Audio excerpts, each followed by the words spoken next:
やっぱり釣りには人一倍行きたいわけですよ。もちろんものづくりをなりわいにしようという覚悟は決めましたけど、半分ぐらい釣りを織り交ぜながら、それが今、はい、おかげさまでそんな感じにできております。いいじゃない。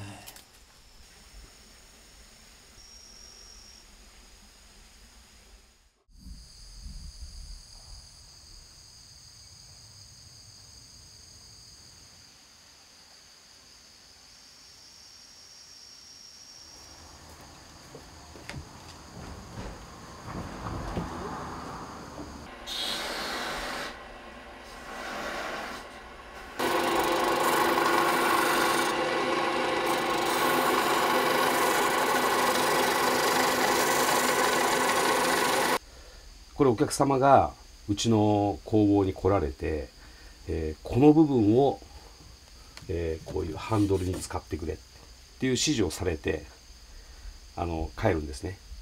で、いよいよこれを切って、で今度このフレーム材を貼るんですけれど、その前の今下準備です。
こういう線が入ってますよね。縮み木って言うんですけど、こういう縮み木が挟むことによって濃淡が白茶白茶白茶と、こういうのを出してあげると、フレーム材として完成した時に柄となって出てくるんで、できるだけそういう柄の強いところを使ってあげると。この際だと 4,5 時間水につければ曲がる材ですね。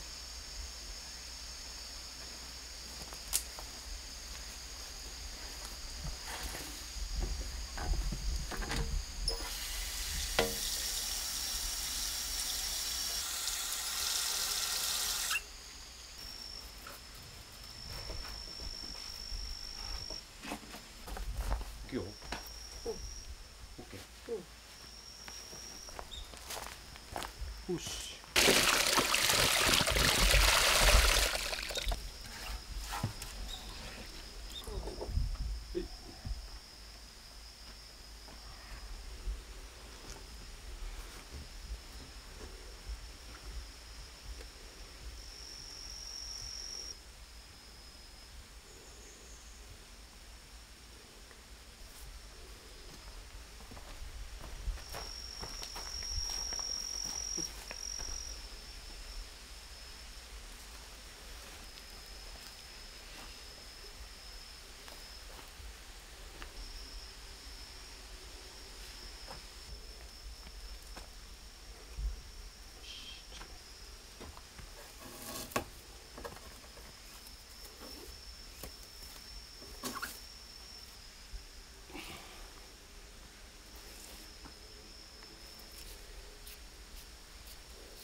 一人でもできるんですけど、二人の方がこうより素早く確実にできるっていう。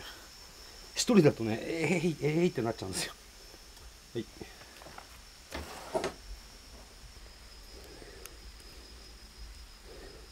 もうちょい、はい。はい。ここで。一回こう、仮止め、仮止め。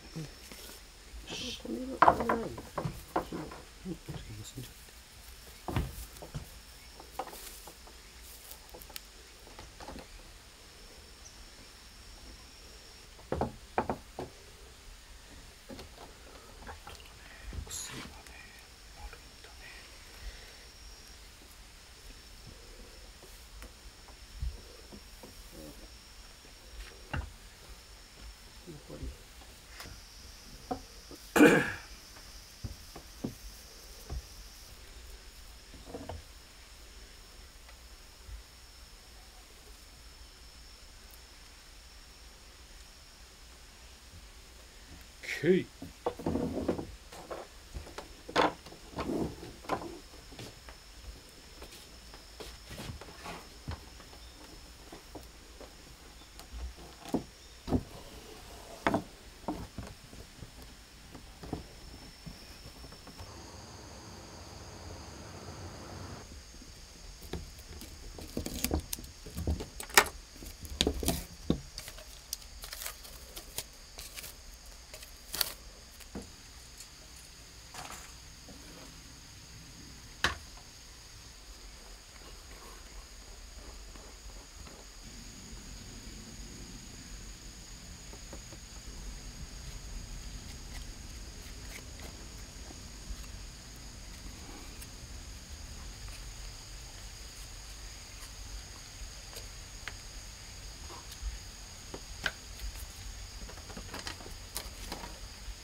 さあ、これで接着が完成です。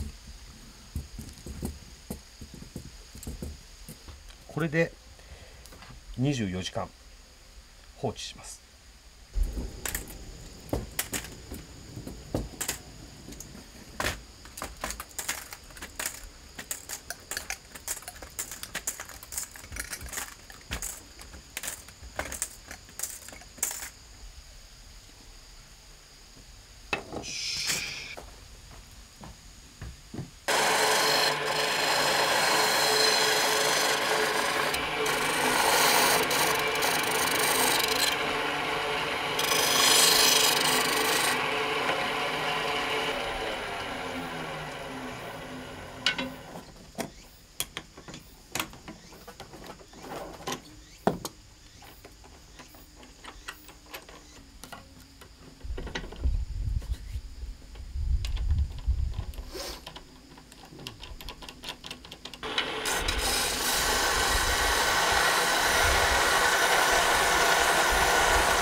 溝切りジグといって、まあもうランディングネットの一番難しいところっていうか、一番技術に要するところなんですけど、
ヤスリ目がこう残るんですね。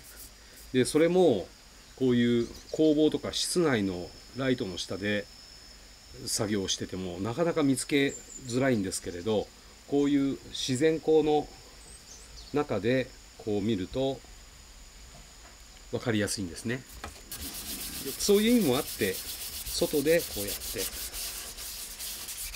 冬でもマイナスここ7度ぐらいになるんですけど、その時もここでやってますよ。指の先がもう感覚がなくなるぐらい寒いんで、基本私は外仕事です。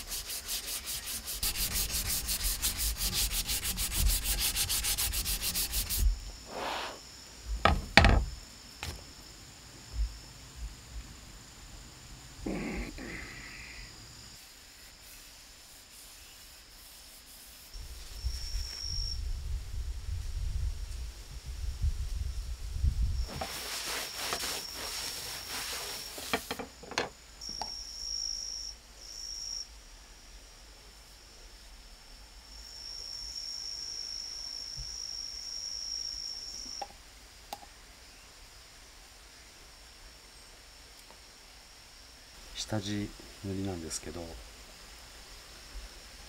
木のその繊維の中に染み込んでいって防水性を高めるんですね。そして今度上塗りのニスがだいたい12回から16回上塗りの塗装を厚塗りを塗り重ねていくわけですね。そうやって仕上げていきます。うちで死んだふりしてたから、あ、これは同じだ。でもネットが違うね。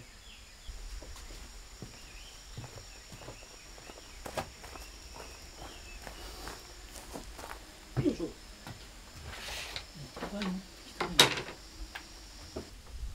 うわー、いい色だね。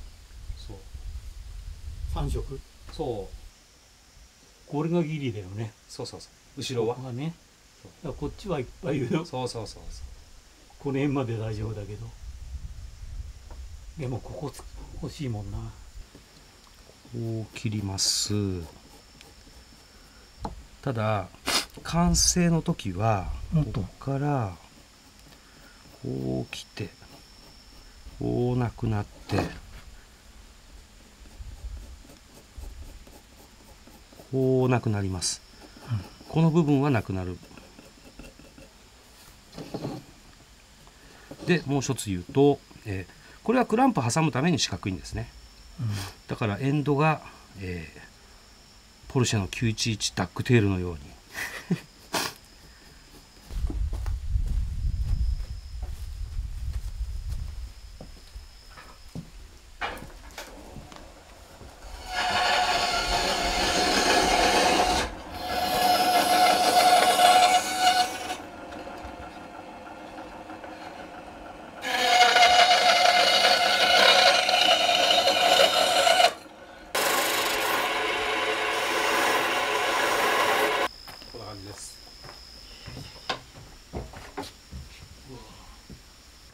いいじゃない。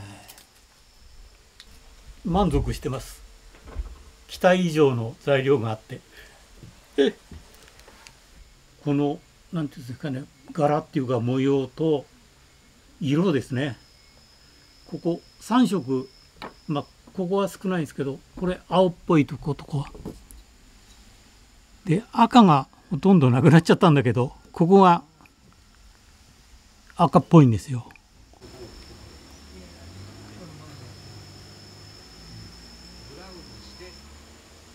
あれ、ひでちゃんのお兄さんだっけ、旅館屋やってますやってます。あれを絡めていきますか。でも大丈夫、仕事その間稼ぎゼロだよ。ガイドですから、入魂長考ですから行かしてもらいますよ。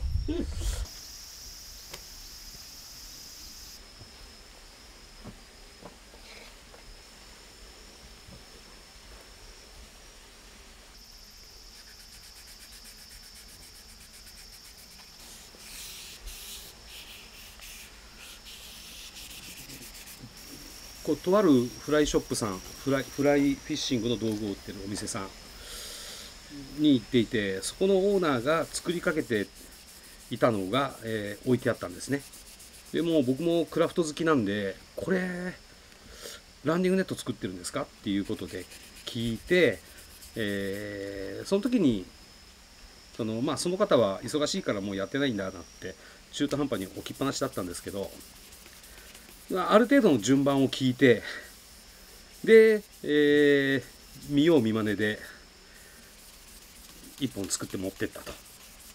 そしたらその出来が悪いっていうことで笑われてひどいなこれって言われたのがちょっとクラフト魂に火がついちゃって、じゃあ本気でやろっかと思って2本目はもう超本気を出して作ってたんですよ。そしたらもう大変驚かれて、本当になんて。でもう、そこから独学ですね。もちろん私の同業者っていうのも日本には数人いらっしゃるかと思うんですけど、技術を聞くなんていう恥ずかしいことはクラフトマンとしてできないので、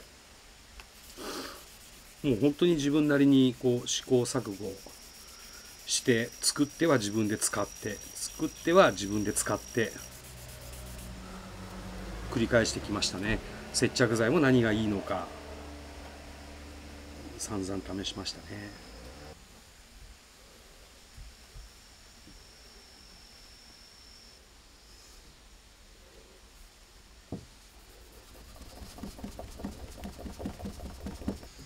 作ることが好きだったんですよ。釣りよりも作ることがもともと好きな少年でした。小学校の頃から中学校ずっとやってましたね。ブラックバスのルアーも自分で手作りしないと気が済まなかったし、トップウォーターとかヘラブナ釣りのヘラ浮きなんかももうなんだろう、見よう見まねで、もちろん釣り具屋の古い大将にヒントをもらいに行って、クジャクの羽で浮きのボディを作るんだとか、そういったことを教えてもらってフライフィッシングに出会い、今度フライフィッシングを釣り竿も自分で作った釣り竿じゃないともう使いたくないんですね。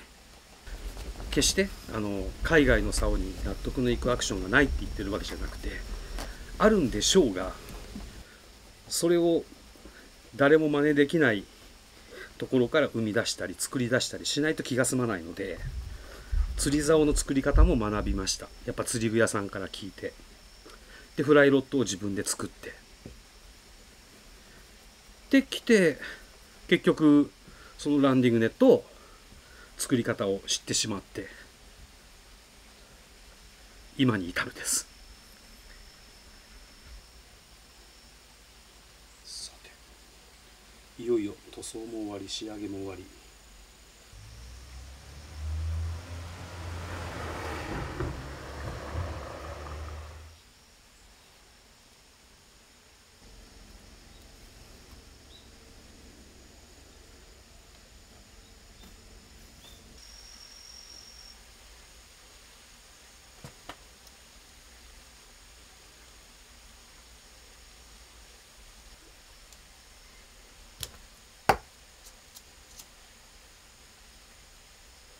これで完成ですね。こんな感じです。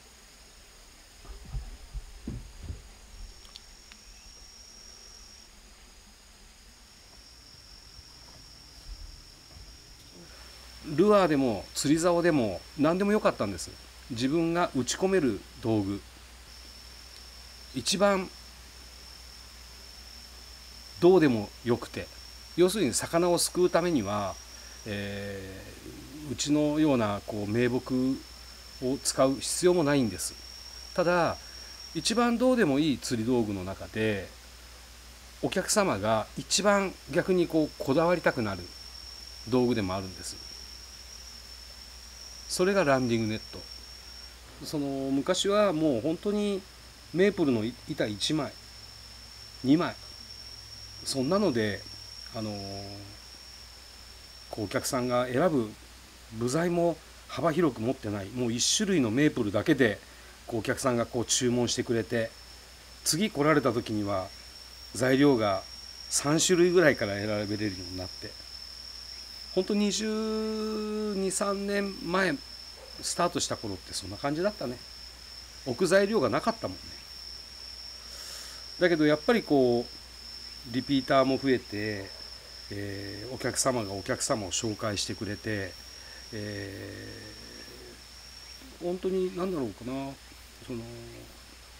全部お客様に育てられた、お客様に時には叱られたり時には褒められたりしながら育ってます。まだまだこれから先もお客様に教えてもらいながらという気持ちを忘れないでやっていきたいなと思ってます。釣り好き、本当に釣りが大好きで、本当は釣りにずっと仕事してないで釣りに行きたいぐらいずっと釣りしていたいぐらいだとは思うんですが、でもこのお仕事があってこそなんで、まず一つそこはずっとブレずにやってきているので、全面的に本当に精一杯フォローをしてというところですかね。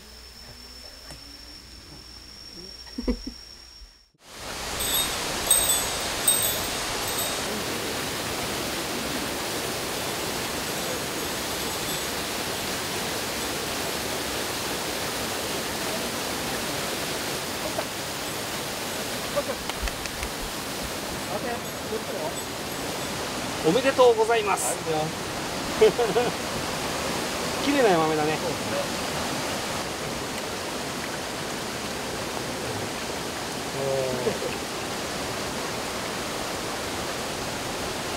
それいいね。これ結構後ろから好きなんだよ。でも反射が。いいじゃん。サイズはそんなに大きくなかったですけど、やっぱ綺麗で釣れるだけで価値があるいい魚でした。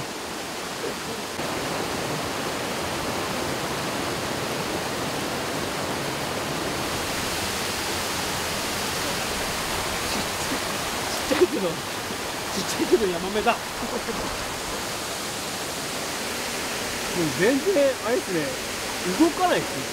ある程度の深さとこの水流があれば、魚にとってはもうちょっと隠れてるつもりでおとなしくしてますよ。